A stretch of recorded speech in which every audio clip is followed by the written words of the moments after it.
ஒரு மாநாடு நடந்ததுன்னா திமுகலையோ அதிமுகலையோ மாநாட்டுக்கு இடம் கொடுத்தவரை கூப்பிட்டு சால்வை போட்டு கௌரவிப்பாங்க. இவங்க அடிக்காத குறை அவர் அப்படியே மனசு வந்து போய் இவங்களாம் மனுஷனான்னு போயிட்டுக்கிறாரு நேற்று.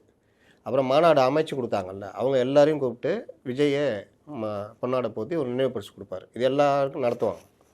அது எதுவுமே கிடையாது. நீங்கள் கேட்டிங்களா ஸ்ரீநாத்தெல்லாம் எதுக்கு மேடையில் ஏற்றணும்னு? இவர்கள் எல்லாம் தான் நாளைக்கு 2ஆம் கட்ட தலைவர்கள். இவர்கள் தான் இப்போ ஒரு மீனவ அவரெல்லாம் பார்த்தீங்கன்னா கன்னியாகுமரி அந்த சைட்லாம் மீனவ விடுது பிரதிநிதி. அவர் தான் காளியம்மாவை கொண்டு வரதுக்கு ரொம்ப ட்ரை பண்ணார். சரி காளியம்மாவை கூட விடல.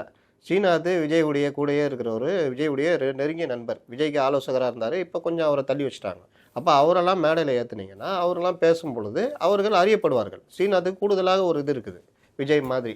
இந்த மாதிரி தான் 2ஆம் கட்ட 3ஆம் கட்ட தலைவர்கள் உருவாவாங்க. இவர்கள் அந்தந்த மாவட்டங்களில் இதாவாங்க. ஏன் ஒருத்தரை நீங்கள் பிரபலப்படுத்துறீங்கன்னா, இவர் பிரபலம் ஆகிட்டான்னா அந்த மாவட்டத்தில் இருக்கிறவன் பார்ப்பான் நம்ம எதுன்னு. நாளைக்கு ஒரு காவல்துறையோ இல்லை ஒரு அதிகாரியிலோ சந்திக்கும் பொழுது அவன் மரியாதை கொடுப்பான். அப்போ அவர் வந்து அவருக்கு கீழே இருக்கிறவங்களை தயார் பண்ணலாம். இப்படி தான் எல்லா கட்சியுமே வளர்ந்துருக்கு. இவர்களுக்கு இந்த அடிப்படையே தெரியல. இவர்களுக்கு இன்னொன்று என்னென்னா அந்த சினிமா பாணியிலே இருக்காங்க. சினிமாக்காரங்க பார்த்துறீங்களா, நடிகர் தாய் அவர்கிட்ட நீ எப்பறம் போய் பேசுவேன்? அந்த சைடு போகும்போது லெஃப்ட்டில் திரும்பி பார்த்து எது திரும்பி பார்த்தா சார் சும்மா கழுத்து வலி திரும்பினா அதான் கொன்றுவோம் ஞாபகத்தில் வச்சுக்கோ. அவர் பேசினா நீ எப்பறம் போய் சொல்லுவேன்? இப்படிலாம் நெருங்க விடாமல் பார்த்துக்குவாங்க.